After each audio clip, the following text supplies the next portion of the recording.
Les bagages donnent l'impression que la voiture est exiguë. Maman, papa, vous avez chaud? Oui, c'est dur de rentrer à la maison dans cet espace exigu. Nicole, comprends-tu ce que nous essayons de dire? Questionne soudain.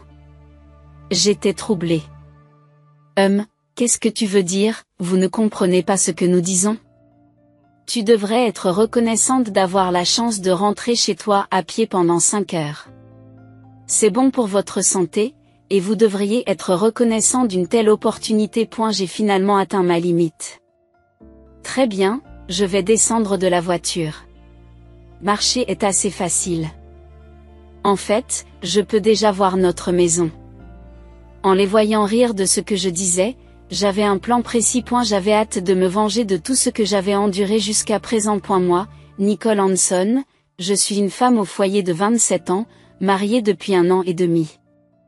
J'ai rencontré mon mari, John, dans un club de randonnée de l'université.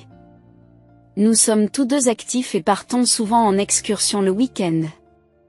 Nous nous sommes rapidement rapprochés en raison de nos intérêts communs. John a toujours été la figure centrale du club, s'impliquant activement pour guider tout le monde avec ses opinions lorsque des décisions étaient nécessaires.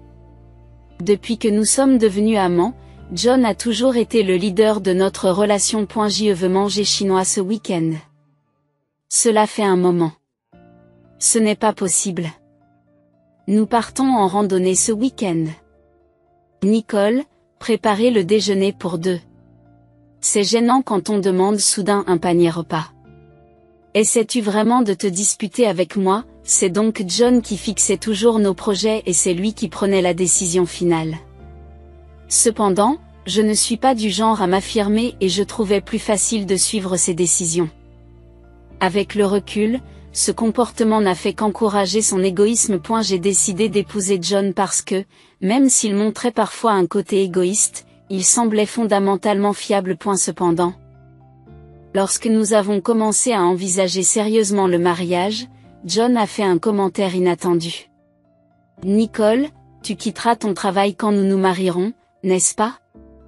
Mais j'aime beaucoup mon travail actuel. Pourquoi une femme se disputerait-elle? Ton travail n'est qu'un jouet. Et elle n'est pas au même niveau que le mien. C'est pourquoi tu devrais parfaitement gérer le ménage et soutenir ma carrière, qui est plus importante.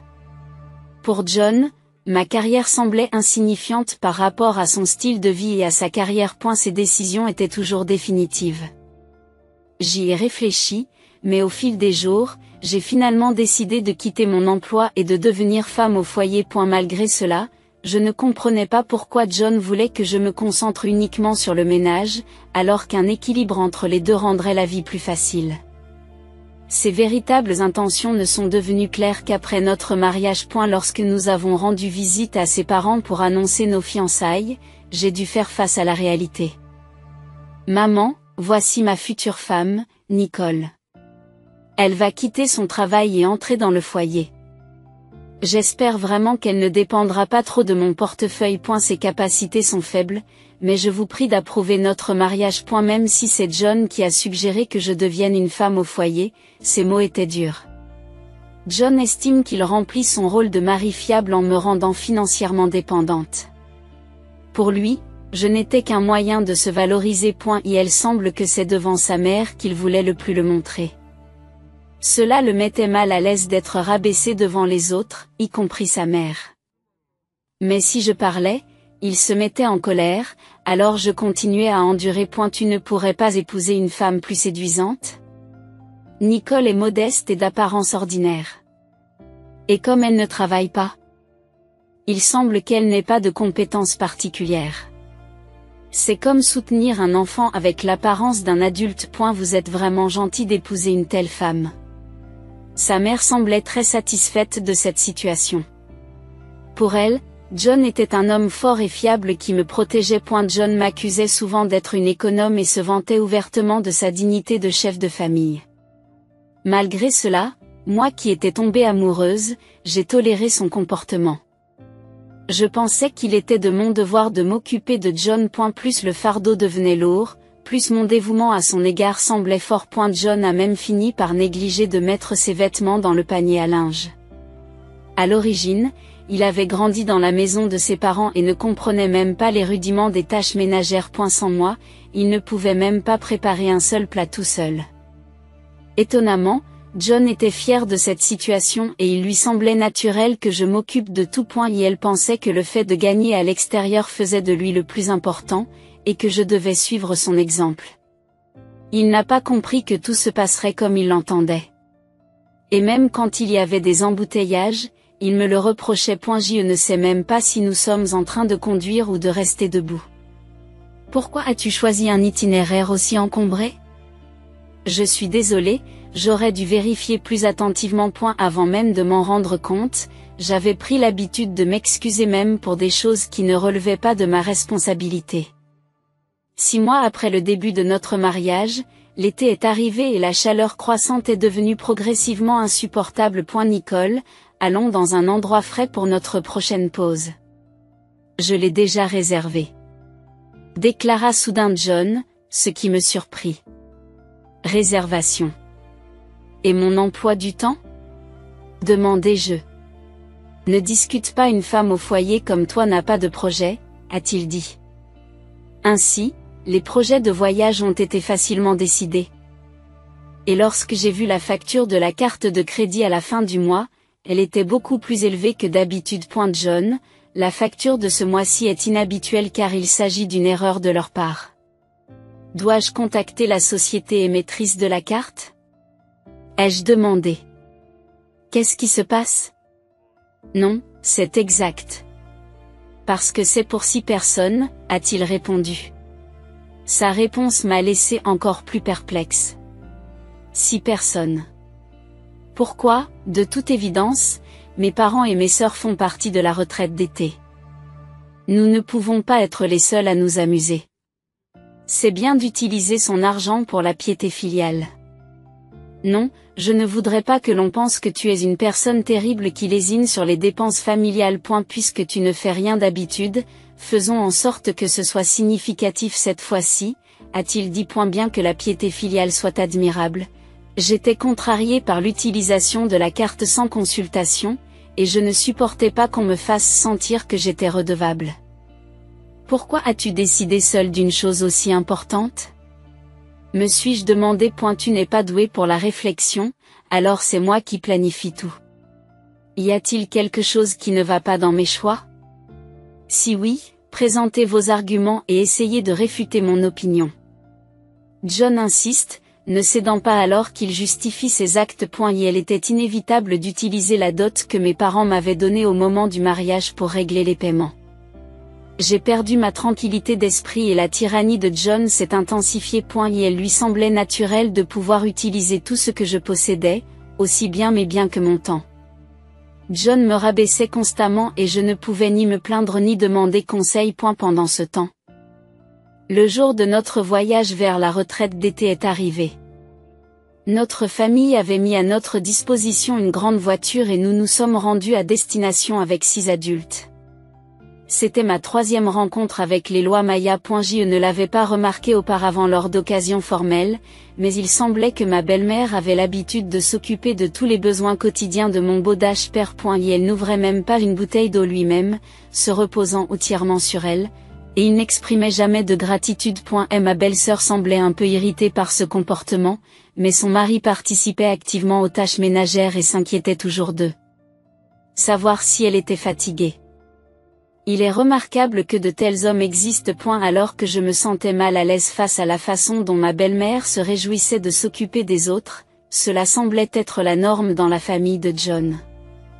Je me demandais parfois vaguement si je ne finirais pas de la même manière. Et ma belle-mère, qui a des opinions plutôt conservatrices, semble vouloir m'utiliser commodément comme sa belle-fille. Contrairement à ses actions dévouées envers mon beau-père, elle a été stricte avec moi. Nicole, que dirais-tu de ce restaurant pour le dîner? A suggéré ma belle-mère, et j'ai acquiescé. Oui, je pense que ce serait bien. Puis, comme si elle s'y attendait, elle a dit, alors, tu devrais faire la réservation. J'ai été surprise de voir que vous vouliez que je fasse la réservation. Bien sûr, tu ne remarques rien, n'est-ce pas? Il est normal que la nouvelle belle-fille s'occupe des questions ménagères. C'est plutôt toi qui devrais dire, je vais faire la réservation. Pour elle, une belle-fille était quelqu'un qui devait répondre à toutes ses exigences, un moyen de réaliser ses désirs.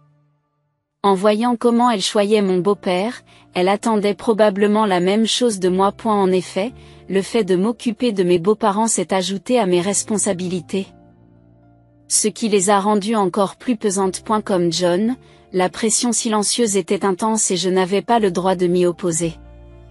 Le seul soutien dont je disposais était celui de ma belle-sœur, Anna, qui était plus âgée que John et qui gérait ses tâches avec beaucoup d'efficacité. C'était notre première vraie conversation, mais même pendant les activités de groupe, ses idées étaient logiques et perspicaces, ce qui soulignait son intelligence. Anna intervenait chaque fois que ma belle-mère essayait de me forcer à travailler. Elle savait à quel point il était désagréable de se voir imposer une belle-mère, car elle en avait fait l'expérience ailleurs. John n'a rien dit à sa mère, semblant profiter de son séjour à la maison de retraite. Cette brise fraîche est vraiment agréable. Ce serait bien de vivre dans un endroit comme celui-ci à l'avenir, remarqua John, et ma belle-mère prit une grande bouffée d'air frais et lui donna raison. Vraiment, ce serait idéal de passer notre retraite comme ça. Cependant, cette région semble chère. C'est un rêve inaccessible pour nous, dit-elle avec un réel regret. Profitant du voyage, ma belle-mère s'est déplacée activement, visitant les lieux touristiques et les boutiques de souvenirs. Pendant ce temps, les connaissances géographiques de John ont été très utiles. Bien qu'il s'agisse de sa première visite dans la région, il marchait avec assurance, comme s'il connaissait déjà bien le pays, se dirigeant vers les endroits qu'il voulait visiter. Pour ses parents, John restait leur adorable fils, et il se pliait volontiers à l'itinéraire égocentrique qu'il avait planifié, sans la moindre plainte. John, es-tu déjà venu dans cette région? Ai-je demandé? Non, c'est la première fois que je viens, répondit John. Vous semblez en savoir plus que prévu, même en ce qui concerne les heures d'ouverture des restaurants. Oui, et alors? La réponse de John était évasive. En réalité, John connaissait bien la région, ayant apparemment fait pas mal de recherches au préalable. Peut-être mettait-il tout son cœur à rendre ce voyage agréable pour tout le monde. Perdu dans mes pensées, je fus interrompu par la voix de ma belle-mère. C'est lourd, Nicole, aide-moi s'il te plaît. Ma belle-mère semblait avoir fait beaucoup de courses et ses mains étaient pleines de sacs lourds. Avez-vous acheté autant? Contrairement à vous, j'ai beaucoup de connaissances. Il y a beaucoup de gens qui ont besoin de souvenirs. Comme je m'occupe beaucoup des autres, il est naturel qu'une belle-fille m'aide. Je ne comprends pas pourquoi vous ne voyez pas cela. C'est probablement parce que vos parents ne vous ont pas éduqué correctement. Le fait d'être blâmé pour le manque supposé d'éducation de mes parents était déstabilisant. Pourtant, ma belle-mère disait souvent ce genre de choses. Derrière ces mots se cachait la fierté d'avoir bien élevé John. Son attitude m'a irrité et j'ai réussi à réprimer l'envie de répliquer. Suivant silencieusement les instructions de ma belle-mère, Anna a froncé les sourcils en entendant ces paroles. Comment peux-tu dire des choses aussi horribles, maman? Nicole, je suis désolée. Je le porterai avec toi. C'est comme si tu t'occupais des personnes âgées. Des personnes âgées? Pourquoi dirais-tu ça à tes parents?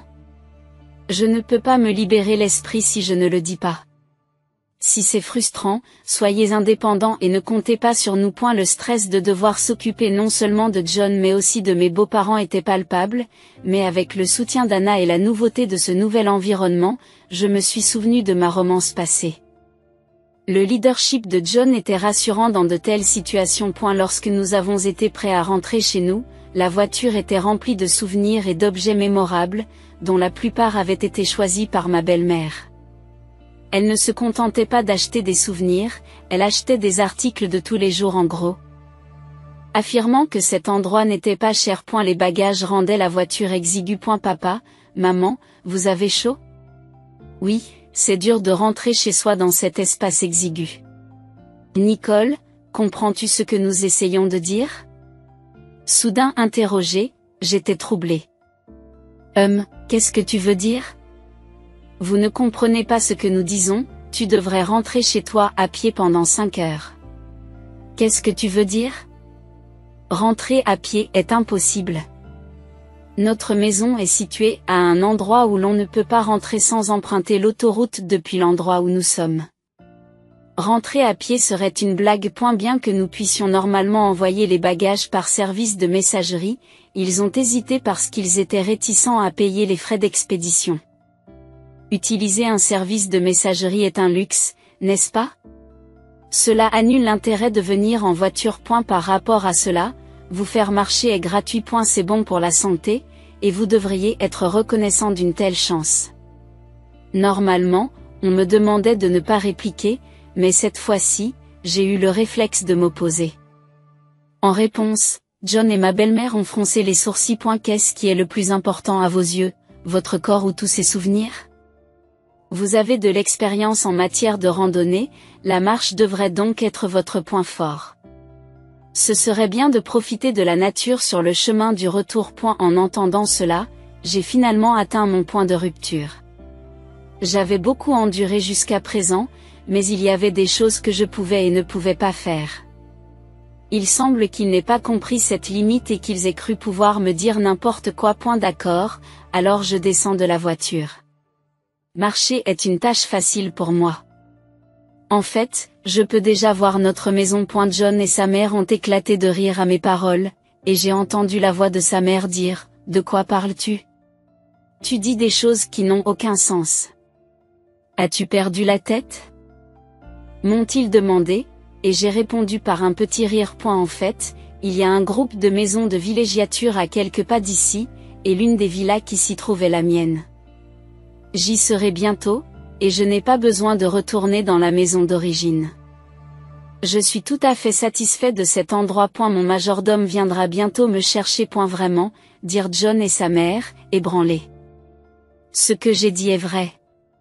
Mon père dirigeait une entreprise et notre famille était relativement aisée. En fait, mes parents avaient récemment acheté une maison dans cette région pour y passer leurs vacances. Et il semblerait qu'ils aient l'intention d'y vivre à l'avenir. Ce quartier était très populaire auprès des personnes qui quittaient les villes pour s'installer ailleurs. J'avais été autorisé à utiliser librement la villa à condition de gérer la propriété pendant la basse saison. Je n'en avais pas parlé à John, mais j'avais tout révélé à mes parents juste avant de partir. Mes parents ont été surpris, puis furieux, et ils m'ont dit qu'ils me soutiendraient pleinement. Compte tenu de cela, j'ai décidé de m'installer dans ce centre de vacances s'ils le souhaitaient. John, j'ai l'impression d'être devenue plus forte grâce à toi. Je te remercie. Tu m'as donné beaucoup d'ordres et tu t'es comporté de manière égoïste. Je n'étais peut-être pas l'épouse idéale pour toi. Peut-être serais-tu plus heureux en épousant quelqu'un que tu aimes, ai-je dit en faisant mes adieux. Le visage de sa mère s'assombrit à mes paroles. Qu'entendez-vous par quelqu'un que vous aimez? Cela faisait un moment que j'enquêtais secrètement sur les agissements de John. Je le soupçonnais d'avoir une liaison. Peu après notre mariage, John a commencé à quitter la maison fréquemment, prétextant des voyages d'affaires. La destination professionnelle qu'il mentionnait était probablement le domicile d'une femme vivant dans cette région. John, vous avez dit que vous étiez en voyage d'affaires? Mais j'ai commencé à avoir des soupçons en raison de la fréquence de ces voyages. Lorsque j'ai vérifié auprès de votre entreprise, j'ai découvert que de tels voyages d'affaires n'existaient pas. En réalité, vous rencontriez une femme vivant dans cette région sous couvert de travail. Récemment, j'ai trouvé dans votre poche un ticket de caisse d'un magasin de la région. Elle semble s'appeler Maggie, et elle vient de la même école que nous, n'est-ce pas? John n'a pas pu cacher sa surprise et a semblé déstabilisé. Elle devait penser qu'il gérait bien les choses, ses plans étaient trop naïfs. Peut-être pensait-il que ses actions n'étaient pas transparentes pour moi. Je me suis toujours occupé de toutes les tâches ménagères et j'étais au courant de tous les détails des activités de mon mari. Vous le saviez aussi. Comment ai-je pu ne pas remarquer que vous étiez au courant? C'est Anna qui n'a pas pu supporter la situation plus longtemps. Elle a estimé que c'était impardonnable et a fait de vifs reproches à John. John, de quoi s'agit-il? L'infidélité n'est pas acceptable, dit-elle. Même sa mère, qui défendait habituellement John, a changé d'expression cette fois-ci et l'a regardé d'un air sévère. John semble l'avoir rencontré pendant son temps libre. Ils ont fait des courses et pris le thé ensemble dans le quartier. Voici les photos en guise de preuve. Je profite de mon précieux temps libre pour suivre secrètement John à travers la foule. Si mes soupçons étaient fondés, il laisserait sûrement des indices. Sa mère a également vu les photos que j'ai prises avec mon smartphone, et ses doutes se sont transformés en certitude. John, explique-moi ce qui se passe. Pressé par la colère intense d'Anna, John n'a finalement pas eu d'autre choix que d'avouer. Essayant de garder son calme, il commence à parler. D'accord, je vais être honnête. Juste avant notre mariage, j'ai appris via les réseaux sociaux qu'une ancienne camarade de classe vivait dans cette région. Elle avait déménagé ici pour un travail, et c'est une personne qui m'attirait secrètement pendant mes années d'études. Lorsque nous avons commencé à évoquer le passé, nous sommes devenus de plus en plus proches. Il s'est arrêté un instant. Tout le monde a retenu son souffle pour savoir ce qu'il allait dire. Mais ce qu'il a dit ensuite était inattendu. Cependant, nous ne sommes pas encore dans une relation romantique. Nous sommes juste à un stade délicat, proche de cette frontière. C'est justement parce que c'est un moment crucial que je viens souvent ici. J'ai décidé dans mon cœur de commencer une nouvelle vie ici avec elle, comme ma petite amie à l'avenir, a-t-il expliqué. Sa liaison ne fait que commencer. John ne se contentait pas de jouer. Elle essayait sérieusement de conquérir Maggie. En entendant cela, mon malaise n'a fait que croître, car son sérieux était évident. De plus, il avait rencontré Maggie avant même notre mariage. Qu'est-ce que c'était que ces jours avec moi? Alors, ses parents sont également restés stupéfaits pendant un moment après avoir entendu son histoire. De quoi parles-tu? Qu'est-ce que c'était que ce mariage avec Nicole? J'ai fait une erreur de jugement. Si je les avais rencontrés dans un autre ordre, j'aurais épousé Maggie. Ma relation avec Nicole s'est approfondie par hasard et a abouti au mariage. Je me suis réconforté en pensant que j'étais juste malchanceux, a dit John. Notre mariage n'était donc pas ce qu'il voulait vraiment. Elle avait été intentionnellement dure avec moi depuis le mariage, dans l'espoir que je demande le divorce. En comprenant cela, j'ai compris pourquoi John s'était de plus en plus comporté de manière égoïste après son mariage. Toutes ses actions étaient des tentatives immatures de réaliser ses propres sentiments romantiques. Il semble qu'il n'ait jamais vraiment tenu compte de mes sentiments depuis le début. Je ne peux pas facilement accepter d'être traité avec un tel dédain. Aujourd'hui, je ne ressens plus rien pour John. Même si sa relation avec Maggie était superficielle, le fait qu'il ait menti et rencontré une autre femme était vrai. Son égoïsme à mon égard dépassait les limites de l'acceptable. Je lui ai tendu les papiers du divorce que j'avais préparés à l'avance. Ils étaient prêts à être présentés dès qu'il les aurait signés. John a signé ceci. Vous ne regretterez pas d'avoir divorcé, n'est-ce pas? Oui, c'est une bonne chose. Les choses seront plus claires pour moi, et je pourrai sortir avec Maggie librement. John a signé les papiers rapidement, comme si cela lui convenait parfaitement. En regardant cela, je me suis secrètement réjoui. J'ai soigneusement rangé les documents dans mon sac, puis je lui ai dit en fait, John. J'ai trouvé les messages de Maggie sur les réseaux sociaux et je l'ai contactée. Quand je lui ai dit que nous étions mariés, elle a été très choquée. Maggie était aussi une amie proche. Je l'ai contactée, craignant qu'elle ne me vole mon mari, mais il s'est avéré qu'elle avait déjà un autre amant et qu'elle n'était pas intéressée par John. Comme pour le prouver, Maggie a ouvertement révélé que John lui avait rendu visite sous le prétexte d'une rencontre. Il semble qu'elle n'ait ressenti aucune culpabilité à ce sujet. Elle se marie cet automne, vous savez. Vous auriez pu être ravi de rencontrer quelqu'un que vous admiriez dans le passé, mais pour Maggie, vous n'étiez qu'un ami. Il est plutôt comique que vous ayez divorcé pour une autre femme, et que votre amour n'ait pas été réciproque. Le visage de John est devenu visiblement pâle. À tel point que même ceux qui nous entouraient ont pu le voir. Qu'est-ce que tu racontes? Tu mens pour me tromper? Comment peux-tu être aussi bas? Tu as beau me critiquer, les faits ne changeront pas. Il semble que Maggie n'ait pas encore annoncé officiellement son mariage, mais elle a partagé cette information avec moi seul. À ce moment-là, je lui ai montré l'écran affichant un message de Maggie. Le contenu montrait clairement que Maggie considérait John comme un simple ami. John a levé les yeux au ciel, désespéré, après avoir lu le message. Je ne pense même pas à me remarier. Je ne suis pas quelqu'un qui se marie juste pour combler un vide. Désormais, tu dois vivre librement sans dépendre de personne. John avait vu en Maggie un soutien émotionnel, mais sans cela, il s'est retrouvé dans un état très instable. Maintenant que notre lien est rompu, il n'a plus rien. Mais c'est peut-être mieux pour Maggie. Et elle serait pénible pour elle de s'occuper d'un homme qui n'est même pas capable de gérer les tâches ménagères à vie. Elle passera sans doute son temps avec quelqu'un de bien mieux que vous. Bien que je sois en partie responsable de ton indulgence, tu as échoué en tant que mari. Comment en est-on arrivé là? Le dernier semestre n'avait-il aucun sens? John marmonne pour lui-même et reste silencieux pendant un moment. Oui, tu t'es fait rouler par un gentil camarade de classe, ou peut-être que tu t'es fait rouler de ton plein gré. J'ai payé le prix des 6 mois misérables que tu m'as fait subir. C'est vraiment idiot de sacrifier sa famille pour de telles idées fausses. John m'a pris le bras en silence, me suppliant de ne pas être abandonné. Anne a permis qu'il réagisse à son action. Arrêtez de dépendre des autres. Tout au long du voyage, j'ai été tellement irritée par l'attitude de ta mère et toi, prenant pour acquis que Nicole s'occuperait de tout. De nos jours, personne n'agit de la sorte. Pour qui te prends-tu? Tout ce que tu as fait librement jusqu'à présent revient te hanter. La voiture est maintenant en plein chaos.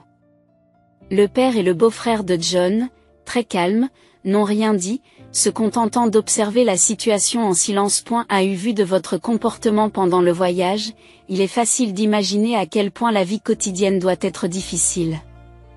Je n'ai pas pu le supporter, ne serait-ce qu'une journée. Aujourd'hui, les vieilles croyances sur la supériorité des hommes ou des belles-mères n'ont plus cours. J'aimerais que vous arrêtiez de faire des blagues. Soudain, le rire de John emplit l'air. Ah ah ah, Nicole. Tu as beau jouer les durs, c'est inutile. Même si je ne l'aimais pas, un chômeur comme toi ne peut pas vivre seul. Et elle semblait toujours plongée dans ses délires. Sans se soucier de moi, son attitude visant à me garder sous son contrôle était claire. Tu n'as pas d'autre choix que de dépendre de moi. C'est moi qui l'ai orchestré. Même après le divorce, tes possibilités d'emploi seront limitées. Comprends-le, détruis discrètement les papiers du divorce et continue à t'occuper du foyer. Enfin, ses véritables intentions ont été révélées. Pour lui, je n'étais qu'une simple femme de ménage. Avec le recul, même pendant la période où nous sortions ensemble, il n'était peut-être gentil qu'en apparence. En réalité, il voulait quelqu'un de commode qui s'occuperait de tout à sa place sans qu'il ait besoin de faire quoi que ce soit. Troublé par les paroles de John, j'ai répondu, « Ah, qu'est-ce que tu racontes? Ah, de quoi parles-tu? Je gagne quand même plus que toi. » John a cru que je plaisantais et a éclaté de rire. Arrête de plaisanter. Que peut faire une femme au foyer qui reste à la maison toute la journée? N'insultez pas les travailleurs. Comment vous, qui ne connaissez rien au monde, allez-vous gagner de l'argent? Ah, qui est déconnecté? C'est vous qui avez des problèmes.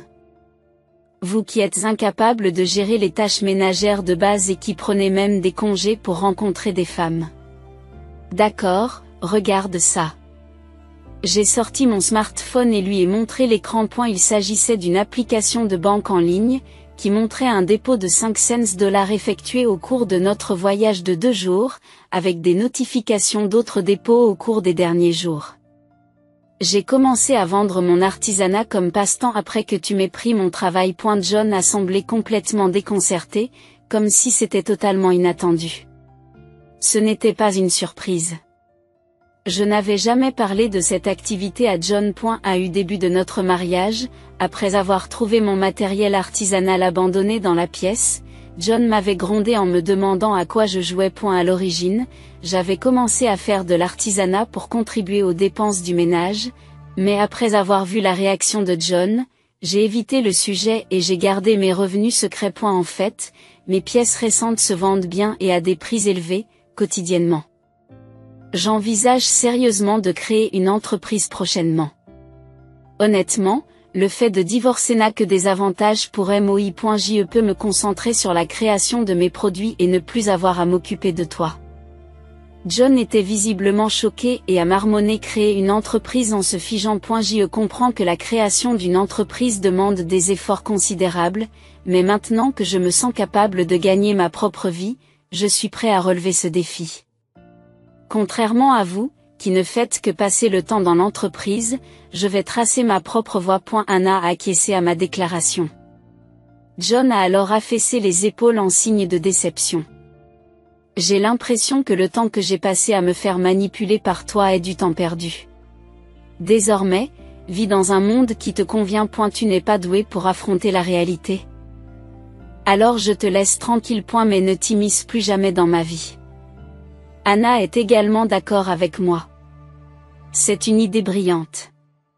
Cette personne a toujours été dépendante des autres, profitant des avantages sans rien faire. Cette fois, faisons en sorte qu'il surmonte les difficultés et qu'il renforce sa volonté. À la suggestion impitoyable d'Anna, je n'ai pas pu m'empêcher de rire.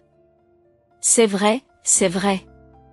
Il a l'air mature à l'extérieur, mais c'est encore un enfant dans le cœur. J'en ai assez de m'occuper d'un enfant adulte. Et elle serait bon qu'il essaie de vivre seul pour une fois. Comme je l'ai déjà dit, je vais rentrer chez moi à pied, à 10 minutes d'ici. Sur cette déclaration, je suis sortie de la voiture et j'ai fermé la portière. Puis, par la fenêtre, j'ai ajouté quelque chose que j'avais oublié. Votre mère a dit qu'elle ne pouvait pas vivre ici, mais je m'excuse d'être celui qui vivra dans cet endroit merveilleux. S'il vous plaît, essayez de faire en sorte que vous puissiez vivre ici, vous aussi. Je vais maintenant profiter librement de ma vie au milieu de la nature. J'ai fait un signe de la main en souriant. John et sa mère grimaçaient de frustration. Ainsi, j'ai réussi à finaliser le divorce avec John, j'ai obtenu un peu d'économie de notre mariage et j'ai reçu une compensation pour les difficultés que j'ai endurées à la maison. J'ai utilisé ces fonds pour créer une nouvelle entreprise. Anna et moi avons gardé une bonne amitié même après le divorce. Elle m'a raconté les événements qui se sont produits après que j'ai quitté la voiture. C'était une sacrée scène après votre départ. John a perdu le moral et sa mère a été perturbée par la nouvelle de votre nouvelle entreprise et de votre chalet. Ces deux-là sont sans espoir. Même si John sort avec quelqu'un à l'avenir, avec sa personnalité, le mariage sera difficile. Je peux imaginer cette situation. Même si John changeait son comportement égocentrique. Une belle-mère dominatrice se cachait à l'arrière-plan, et n'importe quelle femme typique s'enfuirait sans aucun doute. D'après le rapport d'Anna, Jean a complètement perdu confiance en lui et craint désormais de parler aux femmes. John a commencé à vivre seul, mais la vie est difficile pour lui, et même les tâches quotidiennes sont un combat. Son père a refusé de l'aider en raison de ses actions égoïstes. Anna rit, suggérant que John mènera probablement une vie difficile à l'avenir. Elle-même s'est éloignée de sa mère, ce qui a considérablement réduit son stress. Aujourd'hui, Anna m'a rendu visite et a complimenté mon chalet en disant « C'est une maison magnifique et élégante, merveilleuse. » Nicole, comment vas-tu? Grâce à vous, je vais bien. Anna, merci d'avoir fait tout ce chemin, ai-je répondu, et Anna m'a souri chaleureusement et m'a salué. C'est bon. Venir ici est un bon changement de rythme pour moi, et le climat est agréable aussi. J'avais hâte de m'entendre avec toi. C'est comme si j'avais une nouvelle sœur, a dit Anna, et sa chaleur m'a réconfortée. Après les récentes épreuves, un lien étrange semble se former entre Anna et moi. Libérés d'étranges liens familiaux, nous construisons toutes les deux une relation de soutien. Anna, prends ça, s'il te plaît, lui dis-je. Je lui ai offert un bijou que j'avais conçu pour elle. Anna l'a accepté et a exprimé sa joie de tout cœur. C'est merveilleux. C'est toi qui l'as fait, Nicole? Tu as vraiment du talent. Je veux le porter tout de suite, a-t-elle dit, et elle a mis le bijou immédiatement. En voyant son bonheur, j'étais moi aussi très heureux. C'est ainsi que nous avons pu construire une relation presque comme de vraies sœurs. Même si mon mariage avec John ne s'est pas déroulé comme prévu, La rencontre d'une femme merveilleuse comme Anna n'a pas été vaine. Désormais, dans un quartier résidentiel tranquille, j'ai l'intention de profiter activement de la vie.